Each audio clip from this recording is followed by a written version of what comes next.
Meron akong kakilala dati, napakaraming damit. Kasi ang libangan yata ay tumingin sa Lazada ng mga sinesale o binebentang damit. Kaya't kapag aalis, nakaw, tagal mong ihintayin. Kasi matagal lang naligo, matagal pa rin pipili ng damit. Kapag natapos na naman sa damit, accessories na sobrang dami rin. Ano ba ang iteterno ko? At ang nangyayari, nakakalakihan na. Nawawala na sa uso ang mga biniling gamit. Hindi naman maipamagay agad kasi minsan lang naisuot, nangihinayang. Kaya nasa cabinet na lang. So masaya ba yung ganyan? Nakaka-stress na pag ganyan. Ang kaligayahan ng buhay ay hindi sa pagkakaroon ng marami. Ang kaligayahan ng buhay sa pagkakaroon ng kakaunti lang pero na-enjoy mo naman. Yung pwede lang, yung tama lang, yung dapat lang. Isa pa, meron tayong kasabihan na anumang bagay kapag sobra masama na. At may batayan yan. Sa pagkatandaan natin, ang kasalanan ay nag-ugat sa paghangad na sobra-sobra. Kaya nagsosobra ng boyfriend, ng girlfriend, ng asawa, ng anak, ng pamilya. Pwedeng magmahal ng sobra-sobra, basta limit sa dapat mo lang mahalin talaga. Kaya yun po ang una, huwag tayong maghahangad ng sobra. Yung pwede lang, yung kaya lang, yung tama lang, at yung dapat lang talaga. Ang ikalawa ay ang piliin natin na maging masaya. Happiness is a choice. Pinipili ang kaligayahan. Hindi tsambahan yan. Hindi according lang sa kalalagayan yan. Sapagkat alam natin may mga taong nasa pangit o hindi magandang kalalagayan, may sakit, may karamdaman, may problema sa negosyo, may problema sa trabaho. Iniwan ng asawa, pero masaya. Sapagkat pinipili ng mga taong ito na maging masaya. Bakit mo paulit-ulit na pipiliin na maging malungkot kung pwede namang paulit-ulit mong piliin na maging masaya? Hindi naman talaga nakatatawa yung paulit-ulit na joke. Pero hindi rin nakatutuwa yung paulit-ulit na pag-iyak. Lalo pat may ibang dahilan na ikaw ay maging masaya. Ang buhay mo ay isang magiging malaking joke. Maniwala ka. Hindi ka kakaawaan. Tatawanan ka lang ng iba. Napakarami ay kang dapat ipagpasalamat. Pinipili niyang maging malungkot buong buhay niya. Hindi nakakaawa, nakakatawa na yan. Baka nga pagharap natin sa Panginoon, baka lumala pa yung katatawan ng iyan. Lalo pat sisisihin natin siya, Lord naman, bakit ganun? Bakit ganito? Ang lungkot ng buhay ko, sabihin sa atin ni Lord, ewan sa'yo, bala ka dyan. Ikaw ang nagpapalungkot ng buhay mo. Hindi ka nakukontento, naghahangad ka ng sobra-sobra. Hindi mo binubukas ang iyong mga mata sa mga bagay na meron ka, kundi ang hinahanap mo, yung mga bagay na wala ka. At higit sa lahat, araw-araw ay hindi mo pinipili ang maging masaya. Ang malala, pinipili mo ang maging malungkot pa. Ang paulit-ulit na pagpili na maging masaya, ang result niyan, sasaya ka. Ang paulit-ulit na pagpili na maging malungkot, ay kahit wala nang nangyayaring pangit, lulungkot ka pa rin, maniwala ka. Mga kapatid, sa totoo lang, wala talagang sekreto para maging masaya. Hindi ito sekreto, in a sense na sekretong malupit, walang clue. May clue, nagkalat. Ang sabi sa Genesis 7:11, yung nagpabaha nung panahon ni Noe, hindi naman ulan lang eh. May mga bumukal na tubig kung saan-saan. Kung ilalarawan natin ng biyaya sa ganyang paraan, ganun ang biyaya. Ibe-bless ka ng Panginoon sa itaas, sa ibaba, sa tagliran, sa unahan, sa likuran. Nagbalandra ang dahilan ng kaligayahan. Kailangan lang natin ibukas ang ating mga mata upang yan ay makita, hindi maghangad ng sobra-sobra, at piliin lagi na maging masaya. Nakakita ka na ba ng boksingerong matapos ma-knockdown, hindi na tumayo? Hindi na bumangon? Walang ganon. Kung merong ganon, iba na yon. Patay na yon. Delikado na yon. Lahat ng boksingero, kahit ma-knockdown, tumatayo para makabawi. Hindi man sa boxing muli kapag nabilangan na, kundi sa ibang bagay sapagkat alam niya, tatayo at tatayo siya. Hindi lang boxing ang buhay. Marami pang mga laban na kung dapat pagtagumpayan at pwedeng mapaglabanan, mapagtagumpayan sa aking buhay. Ganon din sa buhay. Kung ma-knockdown ka, niloko ka, hindi lang yan ang buhay. May sakit ka, hindi lang yan ang buhay. Hindi nag-boom yung negosyo. Yun lang ba ang negosyo? Hindi ka napasok sa trabaho. Yun lang po ba ang trabaho? Yan lang bang taong yan ang makapagpapasaya sa'yo? At hahayaan mong uminog dyan ang mundo mo sa pagkatalo, pagkabigo, sa problemang naranasan mo? Come on! Na-knockdown ka, do not stay down. Laban! Father, kanan-knockdown ko lang. Kadadapa ko lang. Parang walang katapusan. Tapos patuloy ang paglaban. Parang hindi ko na mayaayos ang lahat ng ito. Sino bang nagsabi sa'yo, lahat ay tapusin mo, lahat ayusin mo? Masyado ka lang nabibigatan kasi iniisip mo na yung 10 years from now, 5 years from now, iniisip mo na agad, dapat magkaganito, dapat maayos to, dapat maayos yon. One at a time. Kung ano lang muna yung kaya mo. Sapagkat ang Diyos, ang siyang magpupuno ng kakulangan mo. Siya ang aayos. Siya ang magtatapos ng lahat. Basta huwag kang mag-give up. Alam niyo sa Bible, may digmaan dun sa Old Testament. Hindi ito fiction, nangyari talaga ito. Pinapangunahan ni Gideon ang mga Israelita. Ang kalaban nila, mga Madianita. Ang mga Madianita, ilan? Kunti lang, 135,000 lang naman. Ilan naman sina Gideon at ang mga Israelita ang piniling bayan ng Diyos? 32,000. Kontra sa 135,000 ng mga Madianita. Pero ang susurpresa, alam ninyo, nang mag-report si Gideon sa tunay na Diyos kay Yahweh. Sabi niya, Mosing, makikipagdigma tayo. Ang kalaban po natin, 135,000. Parang gusto sabihin siguro ng Diyos, alam ko. Tayo po ngayon ay 32,000. Alam niyo, sabi ng Diyos kay Gideon, sobrang dami niyo. Magbawas kayo. Kaya nagbawas sila. Yung 32,000, naging 10,000 na lang. Nag-report si Gideon sa Diyos, Lord, we only have 10,000. Alam niyo, sabi ng Diyos, marami pa rin yan. Magbawas kayo. Palagay ko, hindi na nagbawas si Gideon. Usang nabawasan na lang ako man yun. Laban natin, 135,000, tayo 10,000 lang. Bahala kayo dyan. Kaya yung 10,000 naging 300 na lang. Nang sabihin ni Gideon sa Diyos, Lord God, we only have 300 men. Alam niyo sabi ng Diyos, very good. Very good. Siguro iniisip ni Gideon, bibigyan ako ng missile nito, bibigyan kami ng mga rockets nito, bibigyan kami ng mga tangke nito. Kapatid, wala pa noon kang mangarap ng ganyan. Kaya ano yung binigay na kasangkapan sa kanilang pangdigma? Ay nako, eto, torches, jars, trumpets.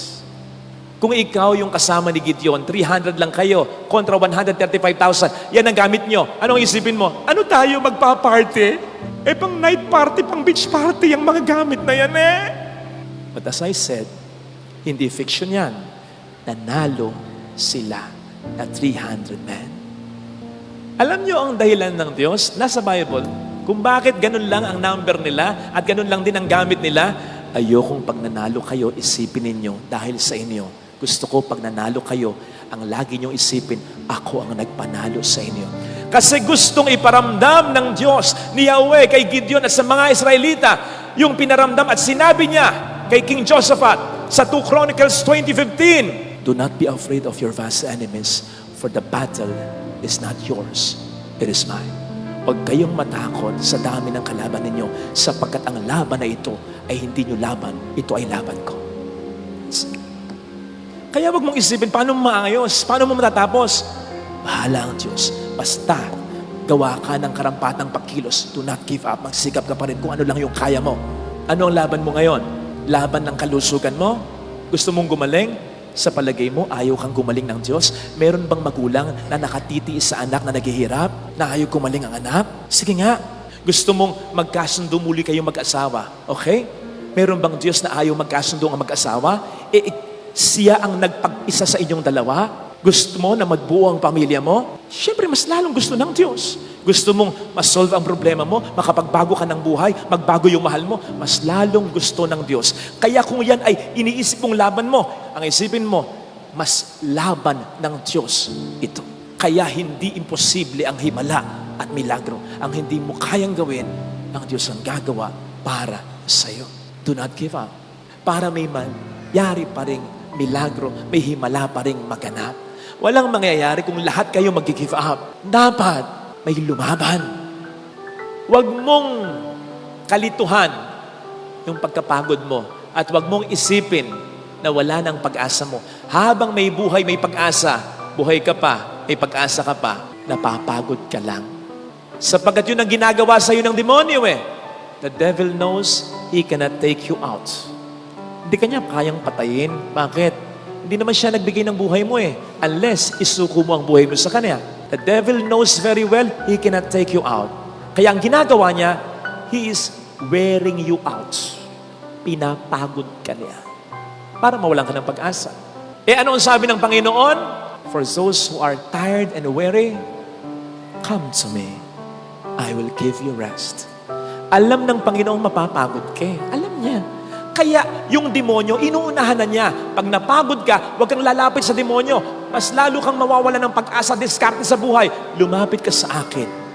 Bibigyan kita ng kapahinga sapagkat maginhawang dalhin ang aking pasanin. Father, teka.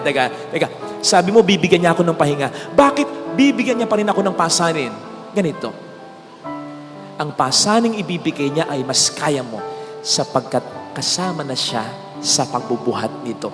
Alam po ninyo yung pamatok na nilalagay dito sa batok ng isang animal, halimbawa baka o kalabaw o asno, nasanay tayo dito sa Pilipinas na isa lang nakalagay, di ba? Isang hayop lang, nakalagay isang pamatok lang. Sa mga Israelita, si Jesus ay isang Hudyo.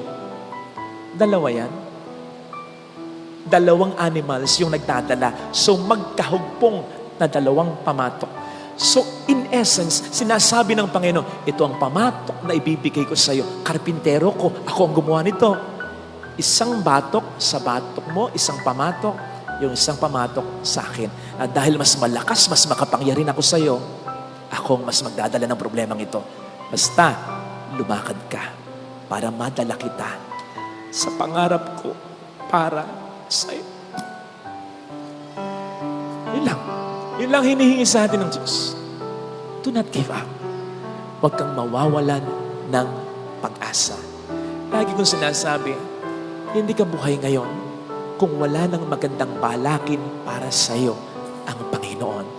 Lalong-lalo na when it concerns your family. Sa mga nagpapapray over, magka-asawa pa kahit may edad na. Sa mga nagpapapray over na magkapera. Sa mga nagpapapray over na sana matanggap sa ganitong gustong trabaho, mag-boom yung negosyo. Medyo hindi pa ako sigurado eh. Kaya yun ang sinasabi ko, matupad nawa ng Diyos ang maganda niyang pangarap para sa iyo. Hindi ko sigurado na yung pangarap mong negosyo, pangarap mong trabaho, kuyan din ang pangarap niya para sa iyo. Pero isang bagay sigurado ko, pagdating sa pamilya, pagdating sa pagbabago mo, pagdating sa pagbabago ng mahal mo, pagdating sa pagkakasundo ng mga anak mo, pagdating sa pagnanais mong maiayos ang pamilya mo, yun, sigurado ako, pangarap niya yun para sa iyo. Di ba, yan ang pangarap natin lahat? Di naman ng mga material na bagay kundi ang maayos na pamilya at mga mahal sa buhay. Darating at darating tayo sa mga problema concerning our family. Pag dumating yan, isipin mo yung sermon na ito, ha? Kasama mo ang Diyos na nangangarap na iayos ang problema na yan. Sa mga taga Marilao, palagay ko familiar kayo dun sa isang traffic aid na sa may crossing sa Marilao. Yung kapag nagta-traffic ay ganadong-ganado. Familiar kayo? Nakakatuwa siya. May impact, di ba? Manong, kung nanonood po kayo, salamat sa inyo. Hindi niyo po alam, hindi lamang po kayo nakatutulong na maging maluwag ang daloy ng trapiko. Nakatutulong din po kayo para kahit papaano kapag nakikita namin kayo, ay maging maluwag din ang loob namin, lalong-lalo na yung mga taong may pinagdaraanan sa buhay. Mabuhay po kayo. Palakpakan nga natin ang mga taong ganito. Yung mga taong pinagbubuti ang kanilang trabaho. I don't know with you, pero parang hindi ko siya nakitang watamlay. Parang hindi ko siya nakitang walang gana. Parang hindi ko siya nakitang nakakunot ng noo na parang, bilas! Parang hindi. Lagi tuwing magdadaan ako doon at siya yung nagtatraffic. Ganun siya. Na-afford niyang mag-smile. Na-afford niyang magpa-smile. Kasi alam po ninyo, yung gawin mo ang isang bagay ng lagi, paulit-ulit, minsan, tatamarin ka na eh. Minsan, mabubore ka na eh. Minsan, maiinip ka na. Minsan, maiinis ka na. Katulad ng halimbawa, paggising mo lagi sa umaga, magsisimula ng Lunes yan. Maghahanda ka na ng pagkain ng asawa mo, ng mga anak mong papasok sa eskwela. Yung iba maglalaba. Mamamalansya yung iba. Yung bang araw-araw nagigising ka ng madaling araw para pumasok ng trabaho. Yung laging traffic dito, pati dun sa pupuntahan mo, araw-araw ganito. Yung laging toxic sa pinagtatrabahuhan mo, kasama ng mga katrabaho mo, yung lagi mong pagising sa umaga para mag-aral, yun pa rin naman. Ang itsura ng mga teachers at mga kaklaseng makakasama mo, yung lagi mong pagtulong sa kaibigan mo, sa kamag-anak mong may sakit, sa kapatid mo. Tulad ng sabi ko nung nakaraang linggo din, madali yung sa une. Pero paano kapag matagal na? Yung araw, napalitan na ng linggo. Yung linggo, naging buwan na. Yung buwan, naging taon na. At yung taon, naging mas maraming taon pa. It's one thing to do something that we used to do sa mga unang yugto. Pero it's another thing and certainly another level na yung paulit-ulit mong gawin, pero may zeal pa rin, may gana pa rin, may fire pa rin, may passion pa rin. Iba yun. Kasi yung passion, hindi automatic na na-acquire yun. Hindi mabilis na nakukuha yun kahit hingin mo sa Panginoon. Lord, bigyan mo ako ng gana para gawin ko yung bagay na ito, yung paglilingkod na ito, yung pagtulong na ito. Hindi automatic yun. Pinipili yun. And besides, along the way, hindi lamang boredom, hindi lamang monotony, hindi lamang loneliness ang ma-experience mo. Nandiyan na yung mga difficulties, mga problems, and disappointments along the way. Yun ang magpapababa ng spirito mo eh. Kaya yung mga tao na paulit-ulit ginagawa, yung ginagawa nila, pero may gana pa rin, may passion pa rin, kahanga-hanga talaga. Kasi hindi mo alam ang pinagdaraanan nila. Sigurado ang pinagdaraanan nila ay hindi laging mabuti, masaya at maganda. Yung traffic aid na yon, kung may asawa yon, sigurado ba kayo na kailanman hindi nagtatalak yung asawa nun? Parang mahirap sa inyong mga babae hindi magtatalak. Kung may anak yon, lahat kaya ng anak nun may respeto at sumusunod sa kanya? Wala kayang problema sa pamilya yon? Wala kayang nararamdaman yon? Hindi ba nakatambad siya sa nakapapasong sikat ng araw? Lahat ba nung nagdadaang motorista ay hindi pasaway? Hindi mo alam pinagdaraanan niya. Pero may gana siya. Hindi mo alam kung ilang beses natalamsikan ng mantika ang iyong asawa, ang iyong ina, sa paghahanda ng pagkain ninyo. Kung ilang beses sumasakit ang likod niyan sa paglalaba at napapaso ang kamay o ang daliri sa pagpapalansya. Hindi mo alam yung hassle na araw-araw yung pinagdaraanan ng mister mo sa trapiko para makarating dun sa kanyang trabaho.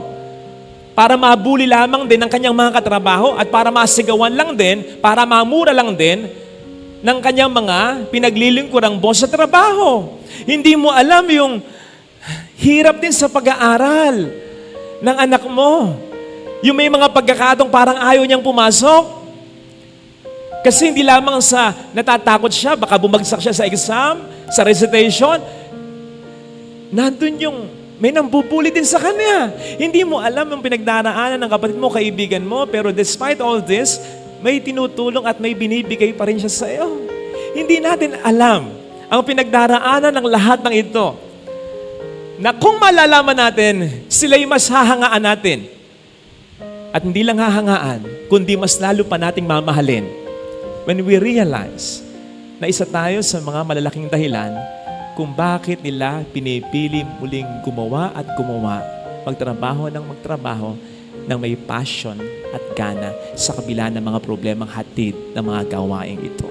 Para kasi sa mga taong ito na gumagawa ng paulit-ulit ng gawain ng may gana, ng may passion, nang hindi nag-give up, nang hindi rin naghahanap, nang hindi rin nanunumbat, ang lagi nilang pinipili actually, hindi man necessarily yung ginagawa nila kundi yung pinakadahilan kung bakit nila ito ginagawa.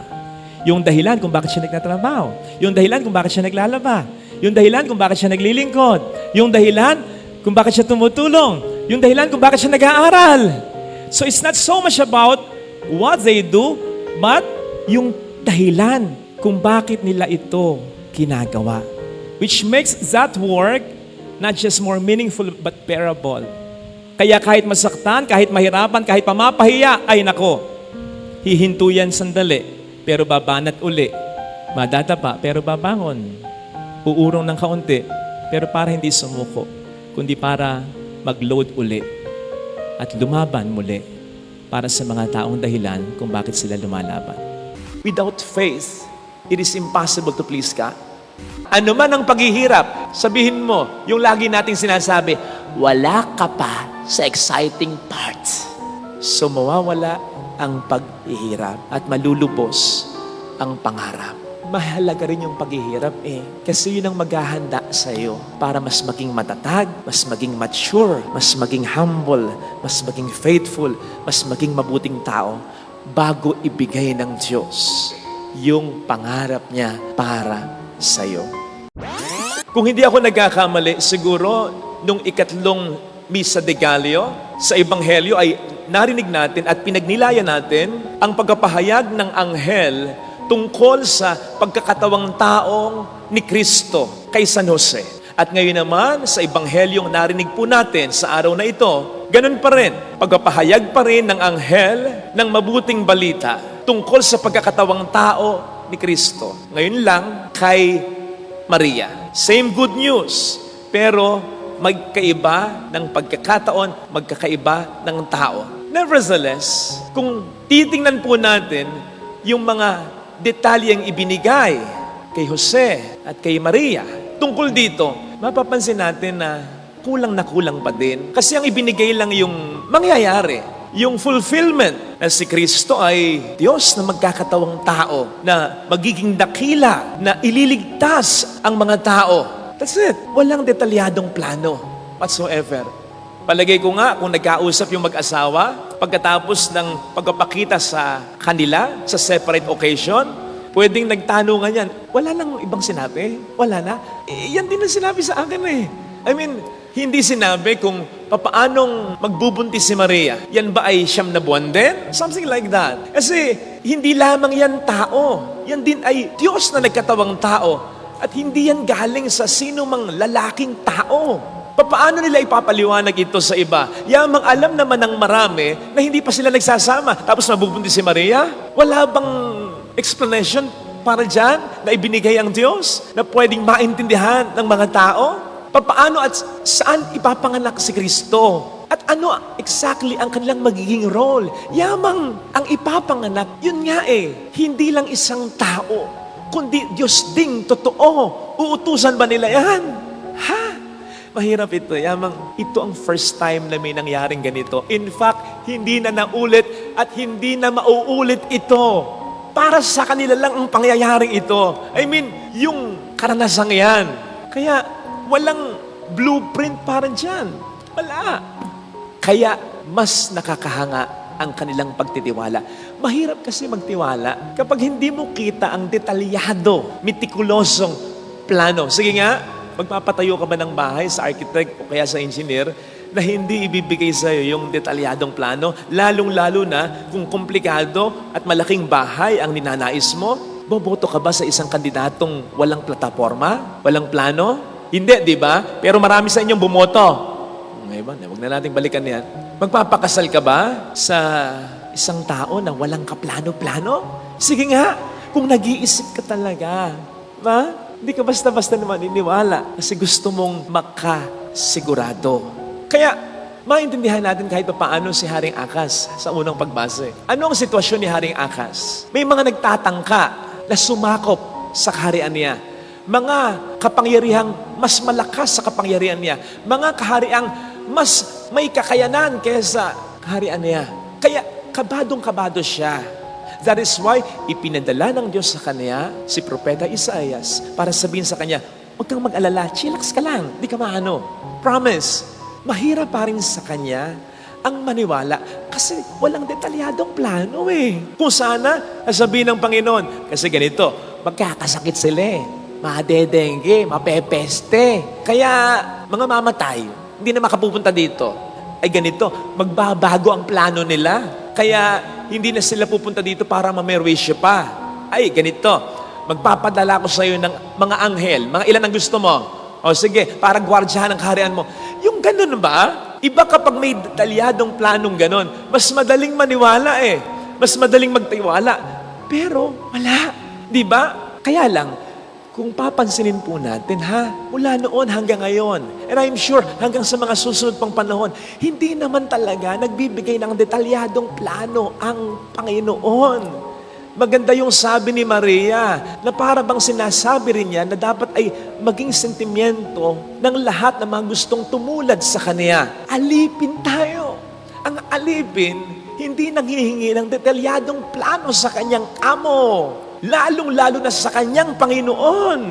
Sige nga, nang sabihin ba ng Diyos kay Abraham, gagawin kitang ama ng mga bansa. Marami yon. Maraming anak ang kailangan doon. Nagtiwala siya. Gayong walang detalyadong plano. Matanda na silang mag-asawa. Remember that, Nang sabihin ng Diyos kay Noe, gumawa ka ng malaking ark. Hindi siya nagtanong. At hindi na siya nag-expect ng detalyadong plano. Gayong, paano babaha? Wala naman silang nararanasang ulan. Ipinakita lang ng Diyos kay Jose sa Old Testament na magkakaroon siya ng posisyon. At sa pamamagitan ng posisyong yon, masasave niya ang maraming tao sa tagutom kasama ang kanyang ama at ang kanyang mga kapatid. Pero hindi dinatalyado yung plano. Kung paano siya pupunta sa ganong posisyon. Walang ganon. Why? Because God demands faith in us. That is what pleases God. Ang sabi sa Biblia, without faith, it is impossible to please God. Kung wala tayong pananampalataya, hindi matutuwa sa atin ang Diyos. At papaano tayo bibigyan ng Diyos ng biyaya kung hindi niya tayo kinagigiliwan ng mas marami pang biyaya, kung hindi niya tayo kinatutuwaan. At kung hindi niya tayo katutuan, baka tayo kanyang kainisan. Yun ang sinasabi sa ating unang pagbase. Pati ba naman ang Diyos, akas, niyayamot mo, iniinis mo. Subukan mong bago ka sumakay sa pinara mong tricycle driver, sa kanyang tricycle, sabihin mo sa kanya, dito ka muna sa patio. Pagmamasdan ko, kung talagang sanay kang mag-drive, sige, ikot, ikot, ikot. Naka, sabihin mo pa, nasa lisensya mo, baka paso. Sabihin sa yung driver, maghanap ka ng ibang tricycle mo. Subukan mong yung kinakainan mong restaurant, yung pirmes yung regular. Magkaroon ka ng isang kondisyon. Ay, punta ako sa kusina, tingnan ko yung bawat meticulosong pagpe-prepare mo. Sige, gawin mo yon. Kung hindi ka ipagtabo yan ng may-ari ng karinderya o restaurant na yon. While sa mga kasong ito, medyo maintindihan ko pa kasi mga tao yan Pwedeng magkamali yan Gusto mo talagang makasigurado Pero ibahin mo ang Diyos. Ang Diyos di pwedeng magkamali. Ang Diyos di pwedeng magsinungaling. Ang Diyos makapangyarihan. Lahat kaya niya. Ang Diyos ang katotohanan. Lahat ang sinasabi niya totoo. At higit sa lahat, Jeremiah 6 verse 3, I have loved you with an everlasting love. That's why I'm continuing my faithfulness with you. Pagtiwalaan natin ito. Mahal tayo ng Diyos at hindi yon magbabago. Besides, para sa akin na ito, mas pabor nga sa atin kung hindi ibibigay ng Diyos yung detalyadong plano. Kasi life's full of ups and downs, twists and turns. Ang buhay sa mundo, alam natin, hindi mawawala ang mga problema at sakripisyo. Lagi ko sinasabi ito, lalo pat sumusunod tayo sa Diyos. Kapag sumusunod tayo sa Diyos, mas matindi ang sakripisyo. Mas matindi ang mga pagsubok. Mas matindi ang pamimigil, pangongontra ng Diablo. Kasi ayaw ng Diablo sumusunod tayo sa Diyos. Kung ito'y detalyado, ito yung mga tukso, ito yung mga pagsubok, ito yung mga problema, bago yung fulfillment ng pangako ng Diyos na inilagay sa isip, sa puso mo, baka matakot tayo. Ako para sa akin baka matakot ako. Para lang yan sa injection sige, wag mo nang pakita sa akin, wag mo nang pakita. Ooperahan ka. Sasabihin, ganito lalagariin yung ganitong parte ng katawan mo. Ganito, lalagyan ng tornilyo. Ano gusto mo? O sige, ikaw na lang. Sabihin mo sa doktor, wag na. Sige, basta gawin mo. Basta pagpasok ko ng ospital, anesthesia na lang yung tulog na. Baka nga, o sige, baka nga sabihin, pagising ko, pwede ba do? Kahit nasa bahay pa, anesthesia na. Hindi ba ako nagigising anesthesia na? Para hindi ko na alam. Para sa akin, mas pabor sa atin to Halimbawa, yung aking pinsan, si Attorney Pio Vincent Raurabueng Camino, nag-top 8 sa bar exam. Pero bago yan, marami silang mga pinagdaanan, mga naging problema sa pamilya. Ang pinakamatindi, yung pagkakasakit, pagka-hospital, at pagkamatay ng kanyang tatay. Itong sasabihin ko sa inyo, paano kung before that joyful event in their lives, sinabi ng Diyos sa pamamagitan ng anghel kay Attorney Pio, Attorney Pio, ito yung mangyayari sa iyo. Ito yung pangarap ko para sa iyo. Yung magpasa ka sa bar exam, mag-top 8 ka pa, at ito pa yung mga blessings pagkatapos nito. Ano sa palagay ninyo ang magiging reaction ni Attorney Pio? Okay, bring it on! Or sige. Excited na ako. Tapos, sasabihin ng Panginoon sa kanya sa pamamagitan ng anghel, ito yung mga plano. Ito yung mga mangyayari bago yun, mapupunta ka sa eskwelahan para magkaroon ka ng mas magandang tsansa na makapasa at maging top pa sa exam. May ma-encounter kang mga taong tutulong sa'yo sa pag-aaral mo, sa pagre-review. Ito pa magkakaroon ng mga magandang moments sa pamilya katulad nito. Habang sinasabi ng Panginoon yan, sa pamamagitan ng anghel, you can imagine, Attorney Pio, okay, go. Excited. Kasi yung mga magaganda pa yung sinasabi. Paano kung sabihin din ng Panginoon, ito na, following me has full of ups and downs. Sabi ko nga sa'yo, di ba, kapag sumusunod ka sa akin, magbubuhat ka ng krus. Ito na yung mga krus. Ito. Pinakamatindi pang krus, magkakasakit, ma-hospital, at mamamatay ang tatay mo. Sa palagay niyo, ano maging reaksyon ni Attorney Pia? Ako hindi na siya. Sabihin ko, kahit di na ako makapalta, kahit hindi na, wag lang mamatay ang aking ama. O, di ba? Baka yun ang sabihin ko Pero papaano kung yun na talaga ang oras ng kaniyang ama? At papaano kung yun talaga ay makatutulong din kay Attorney para mas matupad ang marami pang magandang plano ng Diyos para sa Kanya. Ako nga paniniwala ko to kapag mayroong magpapadasal sa akin, mag-exam, magpapa-interview, tapos kilala kong personal yung taong nagpapadasal at nalaman ko na mayroon siyang mahal sa buhay na mabuting tao, righteous, na namatay na malakas ang kutob kung nasa langit na. Isa sa mga laging sinasabi, huwag kang mag-alala, basta magsikap ka mag-review ka ng maigi gawin mo yung best mo at pag nandun na yung exam, panatag mo na yung loob mo kasi hindi lang ikaw sasagot, 4 kayong sasagot. Ikaw, si Jesus, nandun ang prayers din ni Mama Mary at nandun ang prayers din ng mahal mong namatay na. So 4 kayong magtutulong. Paniniwala ko yun. Kaya para sa akin, mas pabor pa sa atin Palagay ko kahit sinabi ng Diyos kay Mama Mary, ganito rin ang mangyayari sa'yo manganganak ka sa sabsaban, pagpupunta ka kung saan saang bayan, mahihirapan kang gumabay kay Jesus kasi sa paghihirap niya kasama ka rin. Ito yung mga sorrows na maranasan. Ako naniniwala ako na papayag pa rin si Mary. Pero ako hindi ko alam kung kaya ko. Kayo, alam niyo kung kaya niyo. Kaya para sa akin, mas pabor pa na hindi detalyado yung plano. Also, for those who really love God, nandun ang pananampalatayang matatag na anuman ang mangyari, sa huli, ang Diyos ay tutupad pa rin sa kaniyang pangarap. Kaya mga kapatid, anuman ang pinagdaraanan mo ngayon na para sa iyo ay taliwas sa pangarap ng Diyos na inilagay niya sa puso at sa isip mo. Kaya meron kang tanong na ganito, Lord, akala ko ba gagaling ako? Ito na naman nagpatingin ako, may panibagong sakit ako. Tumataas ang sugar ko. Lord, akala ko ba gusto mong makatulong ako sa iba, lalong-lalo na sa aking pamilya, that we may lend and not borrow, na hindi na kami mangungutang, hindi na kami mamumroblema, na kami na ang tutulong sa iba. Ba't di ako nakapasa? Lord, akala ko ba gusto mo ako maging masaya? Yun naman ang pangarap ko na alam kong galing sa iyo magkaroon ng masaya at simpleng pamilya. Bakit pinabayaan mo na yung 10, 11 years, 15 years na kami? Bakit nagkaganon? Ba't nagkahiwalay kami?